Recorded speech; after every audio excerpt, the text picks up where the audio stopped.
Hello guys, सभी को good morning. तो गाइस आज हम आप सभी के फिर से लेकर आ चुके हैं इंपॉर्टेंट क्वेश्चंस की क्लासिक तरह। गाइस आज की इस क्लास में हम आप सभी लोगों के साथ 5 क्वेश्चन डिस्कस। मैं उम्मीद करता हूं कि ये पांचों क्वेश्चंस आप लोगों के आ रहे होंगे। अगर नहीं आ रहे हैं तो आप लोग कोशिश करिएगा इन सभी क्वेश्चंस को अभी के अभी तैयार कर लें। ठीक है, ये पांचों क्वेश्चंस आप सभी के बोर्ड एग्जाम को लेकर बहुत ही महत्वपूर्ण है और इसमें से एक आध क्वेश्चन जरूर टपकेगा आपके बोर्ड एग्जाम। क्या करेगा? टपकेगा। ठीक है, चलिए तो स्टार्ट करते हैं। स्टार्ट करने से पहले एक बार सभी लोग मां सरस्वती का स्मरण करें और सभी लोग लिखें जय मां सरस्वती।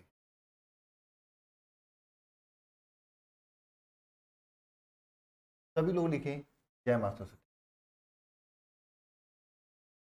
ठीक है, सभी लोग। ठीक है, चलिए तो क्लास को आगे बढ़ाते हैं, क्वेश्चंस की ओर चलते हैं।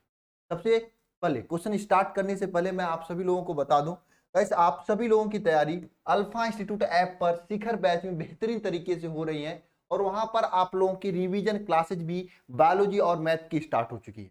अगर आप एक गांव से बिलोंग करते हैं तो आपके लिए बहुत ही अच्छा होगा कि आप बैच को ज्वाइन कर लें, क्योंकि यहाँ पर उस लेवल का कंटेंट दिया जाता है जिस लेवल पर आप लोगों को पढ़ना चाहिए। गांव में बहुत सारी चीजें नहीं मिलती, नहीं आपको गांव में डीपीपी मिलती है, असाइनमेंट्स मिलते हैं, लेकिन यहाँ पे वे सभी चीजें दी जाती ताकि आप चैप्टर वाइज चैप्टर स्ट्रांग होते, साथ में रिवीजन भी कराया जाता है। इसमें आपकी डेली क्लासेज होती हैं, डेली लाइव क्लासेज होती है, लाइव क्लास होती है। क्लास में अगर कुछ ना समझ में आए तो कमेंट में कमेंट करके पूछ सकते हो। हैंडराइज का सिस्टम है, आ जाएगा एप्लीकेशन में, वहां से पूछ सकते हो, या फिर अलग से व्हाट्सएप नंबर वगैरह भी प्रोवाइड किए जाएंगे, आप वहां से पूछ सकते हो। क्लास नोट्स का पीडीएफ दिया जाता है, पीडीएफ से आप पढ़ सकते हो। आपको कोई भी बुक वगैरह लेने की जरूरत नहीं है, केवल एक चीज करने की जरूरत है, पढ़ाई।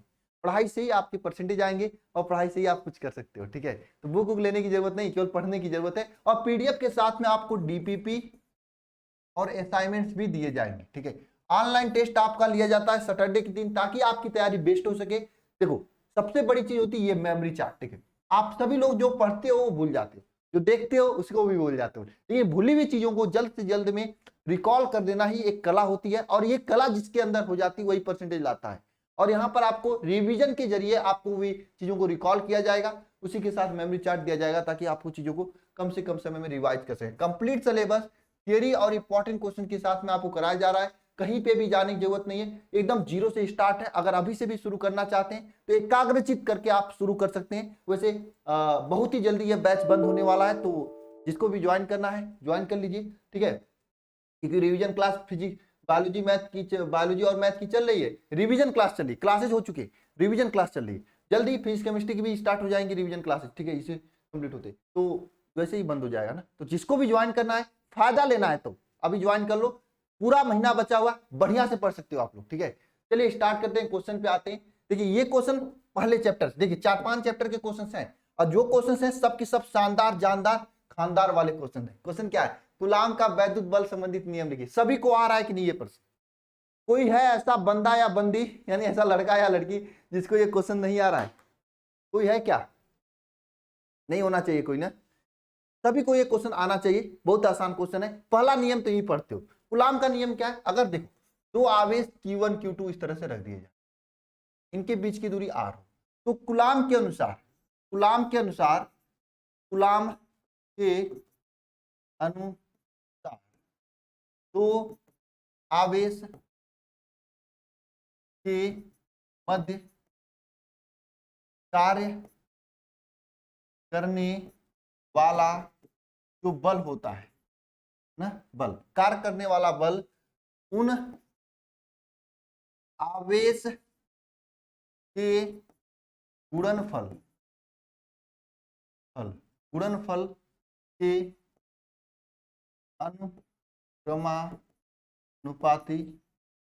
अनुक्रमानुपाती तथा उनके बीच की दूरी के, क्या होता है? दूरी के वर्ग के व्युत्क्रमानुपाती होता है। ये कूलाम बाबा का नियम है कि दो आवेश रखे गए हैं। यहाँ पे कितने आवेश रखे गए हैं? एक आवेश यह है, दूसरा आवेश यह है। इन दोनों आवेश के बीच की दूरी r है, तो इन दोनों आवेशों के मध्य कार्य करने वाला आकर्षण या प्रतिकर्षण बल, जो भी बल होगा उन आवेश के गुणनफल के अनुक्रमानुपाती तथा उनके बीच की दूरी के व्युत्क्रम के वर्ग के व्युत्क्रमानुपाती होता है। कैसे होता है? ये कार्य करने वाला बल F जो है, इन दोनों आवेश Q1 Q2 के गुणनफल के अनुक्रमानुपाती और इनके बीच की वर्ग दूरी जो है R के वर्ग के व्युत्क्रमानुपाती होता है। अगर इन दोनों को समीकरण 1 मान लें, इसे समीकरण नंबर 2 मान लें, तो यहां से हम लोग लिखते हैं F is proportional to Q1 Q2 upon R square. ये प्रोपोर्शनल का चिन्ह है, इसको कहा जाता है प्रोपोर्शनलिटी का चिन्ह। इसको हटाने के लिए यहाँ पर एक कांस्टेंट का यूज किया जाता है। वो कांस्टेंट क्या होगा? के होगा F इजिकल के Q1 Q2 upon R square, ये कांस्टेंट होगा। इस के का मान होता है, इस के का मान होता है क्या? 9 इंटू 10⁹ या फिर 1/4 पाई एप्सिलॉन नॉट, ये होता है इस के का मान। ये आप लोग पढ़े होंगे, बताओ याद है कि नहीं सभी को? तो फाइनली हम इस कूलाम के नियम को इस तरह से भी लिख सकते हैं, F इज इक्वल टू कार्य करने वाला बल 1/4 pi epsilon not Q1 Q2 upon R square. तो ये आपका हो गया कूलाम का नियम।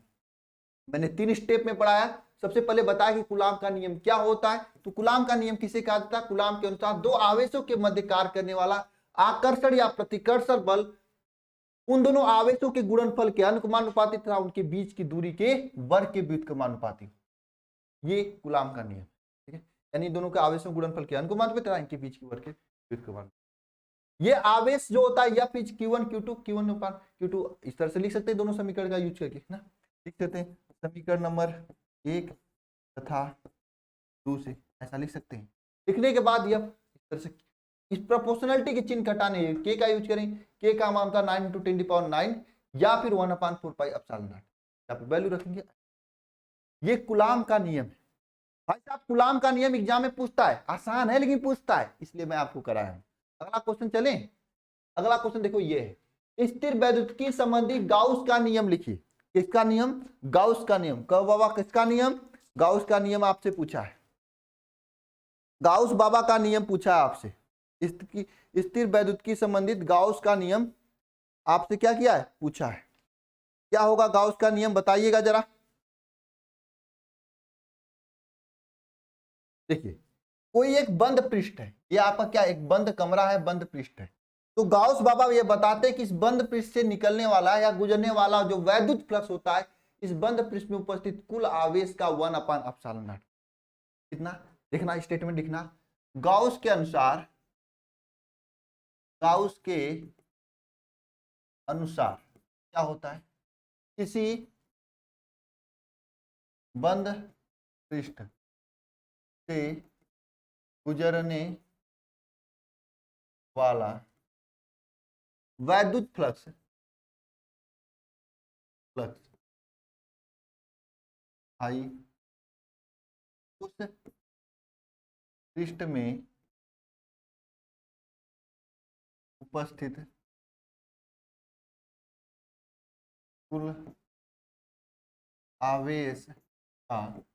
कुल आवेश का 1/ε0 गुना, क्या बताया? गाउस के अनुसार किसी बंद पृष्ठ से गुजरने वाला वैद्युत फ्लक्स फाई उस पृष्ठ में उपस्थित कुल आवेश का 1/ε0 गुना होता है। वैद्युत फ्लक्स फाई जो होता है क्या? उस पृष्ठ में कुल वैद्युत फ्लक्स का कुल आवेश का 1/ε0 गुना होता है। यानी फाई इज इक्वल टू क्या हो जाएगा? बताओ, फाई इज इक्वल टू क्या होगा? यहाँ पे कुल आवेश, कुल आवेश अपान ε0। यानी फाई इज इक्वल टू हम लोग लिख सकते हैं कुल आवेश मतलब सिग्मा क्यू अपान ε0। ये गाउस का नियम। ये किसका नियम है? गाउस का नियम है।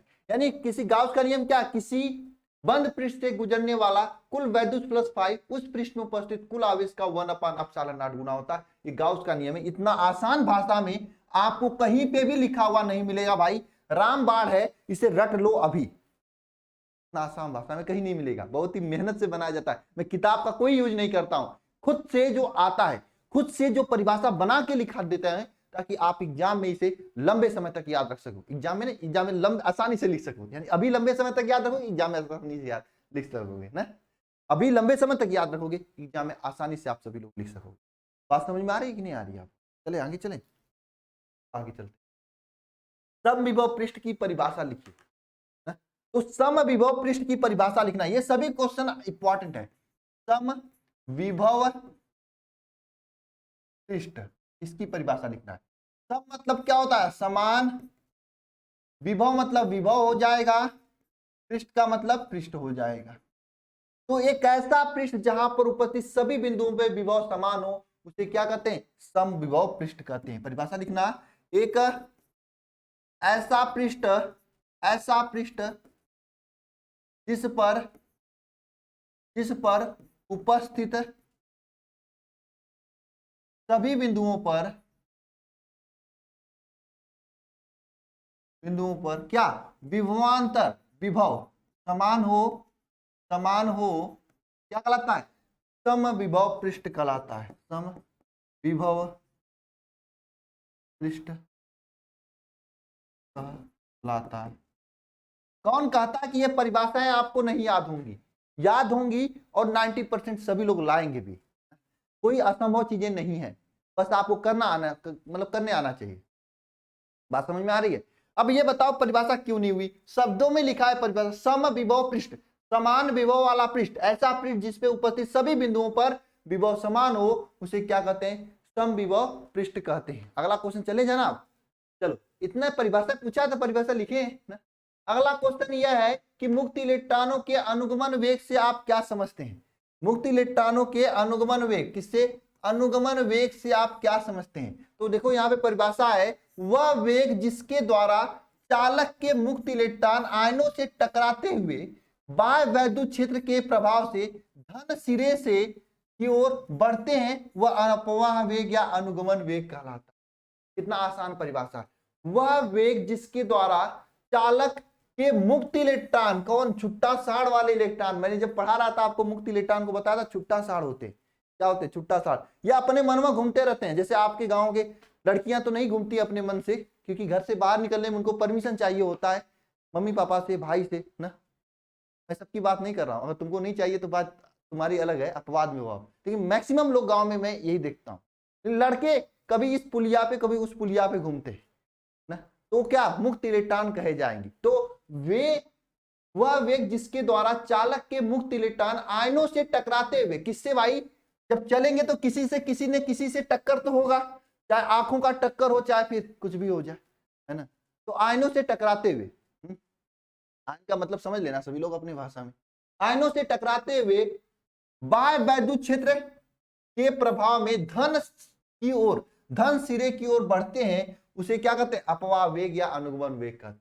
एक बार फिर से परिभाषा देखना, वह वेग जिसके द्वारा चालक के मुक्त इलेक्ट्रॉन, वह वैद्युत चालक के मुक्त इलेक्ट्रॉन आयनों से टकराते हुए वायु वैद्युत क्षेत्र के प्रभाव से धन सिरे की ओर बढ़ते हैं, उसे क्या कहते हैं? अनुगमन वेग कहते हैं। देखो एक चीज और लिखना, अनुगमन वेग, अनुगमन वेग तथा धारा के मध्य संबंध, ये पूछा जाता है आपके एग्जाम में। अनुगमन वेग तथा धारा के मध्य संबंध, अनुगमन वेग आई, धारा आई इक्वल टू होता है संबंध NEA/VD। यहाँ पे आई क्या है आपका? आई है धारा, ठीक है। N क्या है? इलेक्ट्रॉनों की संख्या, इलेक्ट्रॉनों की संख्या, ठीक है। ए क्या है? क्षेत्रफल। VD क्या है? अनुगमन वेग, अनुगमन वेग। VD क्या है? अनुगमन वेग होता है। तो एक बार फिर से परिभाषा रिपीट करना, वह वेग जिसके द्वारा चालक के मुक्त इलेक्ट्रॉन आयनों से, भाई टक्कर होना चाहिए, चलेंगे जब खुले सांड की तरह चलेंगे, कहीं ना कहीं टक्कर तो होगा ही आपसे, किसी न किसी से, किसी से होगा, किसी से होगी, ठीक है। टकराते हुए वायु वैद्युत क्षेत्र के प्रभाव से धन सिरे की ओर बढ़ते हैं, उसे क्या कहते हैं? अनुगमन वेग कहते हैं। आप लोग कमेंट बॉक्स में इसकी परिभाषा लिखने की कोशिश करना, साथ में अनुगमन वेग तथा धारा के मध्य संबंध होता है I इक्वल टू NEA/VD, जहां VD आपका अनुगमन वेग है, A क्षेत्रफल है या इलेक्ट्रॉनों संख्या, और I धारा है, और यहाँ पे एक बच रहा E, ये इलेक्ट्रॉन पर आवेश है।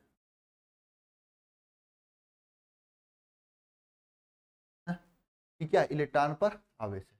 अगला क्वेश्चन देखना, एम्पियर का परिपथी नियम ना, ये क्वेश्चंस हम लोग यहां तक ही करते हैं।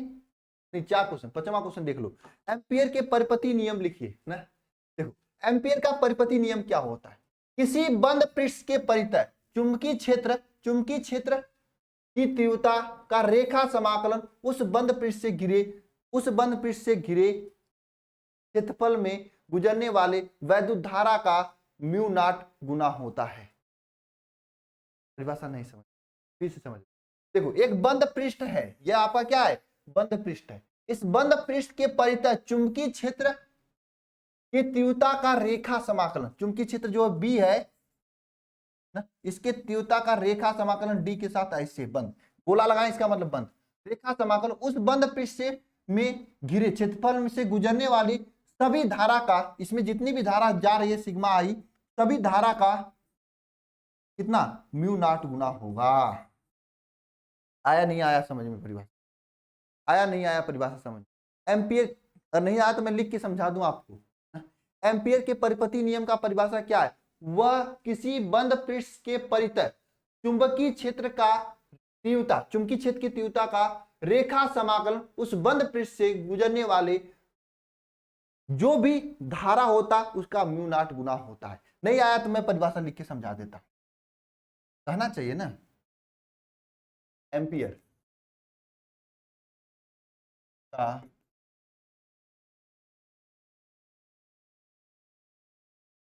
एम्पियर का परिपति नियम क्या होता है?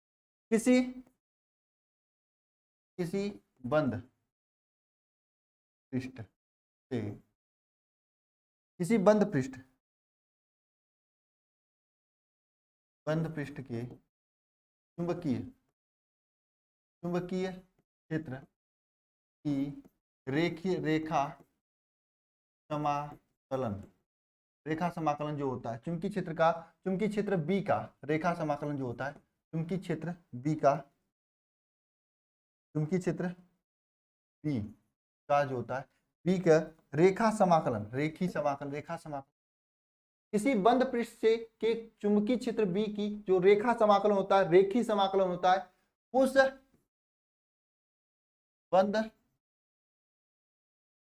पृष्ठ से गुजरने वाली कुल धारा का म्यू नॉट गुना होता है। कुल धारा का क्या होता है? म्यू नॉट गुना होता है। जैसे आपके सामने एक कोई बंद पृष्ठ है, इस बंद पृष्ठ में मान लीजिए कई धारा जा रही है, कितना धारा जा रही है? आई धारा जा रही है। तो इस बंद पृष्ठ के में जो चुंबकीय क्षेत्र बी है, इसका रेखा समाकलन मतलब बी डॉट डीएल, इस बंद पृष्ठ में जो गुजरने वाली धारा आई है इसका कितना होगा? म्यू नॉट गुना होगा। ये एम्पियर का परिपति नियम है, पूछा जाता है। इतने में लिख लो सब, यही लिख दोगे तब पर भी नंबर नहीं कटेगा। किसी बंद पृष्ठ के चुंबकीय क्षेत्र की रेखा समाकलन उस बंद पृष्ठ में गुजरने वाली कुल धारा का म्यू नॉट गुना होता है। ये आप सभी लोग लिख सकते हैं, ठीक है। यहां तक आप सभी लोगों को क्लियर है? चलो एक क्वेश्चन है जो कि आप लोगों के लिए होमवर्क है। क्या? किसी विद्युत परिपथ से संबंधित किरचॉफ के दोनों नियमों को समुचित आरेख बनाकर समझाइए। हमें नहीं समझाना है, एग्जामिनर को समझाना है, लेकिन आप तभी समझा पाओगे जब खुद समझ में आ जाएगा। इस नियम को एक रिक्वेस्ट है, लिख कर या तो टेलीग्राम कर देना मेरे को, मैं देख लूंगा जो लोग करेंगे। टेलीग्राम नंबर ये है ना 930 वाला, 930 577 1375, ठीक है। 577 13 नंबर पे कर देना टेलीग्राम। क्या करना? टेलीग्राम, ठीक है। व्हाट्सएप मत करना, टेलीग्राम करना। टेलीग्राम मैं देखता हूं, टेलीग्राम या फिर ऐप में चैट का ऑप्शन है, अल्फा इंस्टीट्यूट ऐप डाउनलोड करो, वहां पे चैट का ऑप्शन है, वहां पे भी आप सेंड कर सकते हो। फिलहाल आप टेलीग्राम ही कर देना, ठीक। मैं देखना चाहता हूं कितने लोग पढ़ते हैं, करते हैं, मेरी बातों को मानते हैं। पूरे दिन आप पूरी ताकत के साथ में, ऊर्जा के साथ में पढ़ाई करें, यही शुभकामनाएं आप सभी लोगों के साथ है। और आज का दिन आप लोगों के लिए काफी मंगलमय हो। बढ़िया से पढ़ाई करना, दिन में एक भी सेकंड बर्बाद मत करना किसी के चक्कर में नहीं, ठीक है। कोई अगर बुलाती है मगर जाने का नहीं ना, बुलाती है मगर जाने का नहीं। कोई भी बुलाए आपको जाना नहीं है, ठीक। पढ़ाई करनी है कहीं भी, ठीक है। कोई भी बुलाए या कोई बुलाए, ठीक है, किसी से मतलब नहीं रखना है। चलिए, और जिसको भी ज्वाइन करना है आप सभी लोग अल्फा इंस्टीट्यूट ऐप डाउनलोड करके बैच को ज्वाइन कर सकते हैं। अंतिम पड़ाव पे बैच चल रहा है, अभी भी ज्वाइन कर लीजिए, कुछ ना कुछ फायदा तो हो ही जाएगा। ठीक है, चलिए मिलते हैं नेक्स्ट लेक्चर में। सभी को जय माता सरस्वती।